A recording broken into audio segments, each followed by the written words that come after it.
Oh, there we go.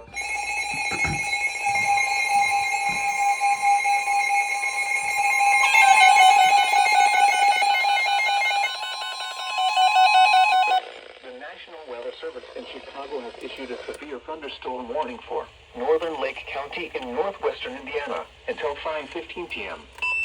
At 4:23 p.m., severe thunderstorms were located along a line extending from near Whiting to Lansing, moving east at 25 miles per hour.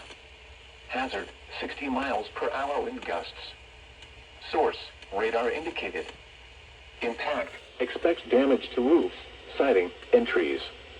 Locations impacted include Hammond, Gary, Portage, Merrillville, East Chicago, Shelbyville, Hobart, Lansing, Crown Point, Highland, Munster, Griffith, Dyer, St. John, Lake Station, Linwood, Lakes of the Four Seasons, Whiting, Winfield, and New Chicago.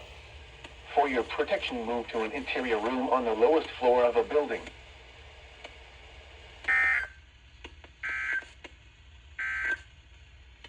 This is NOAA Weather Radio. All right.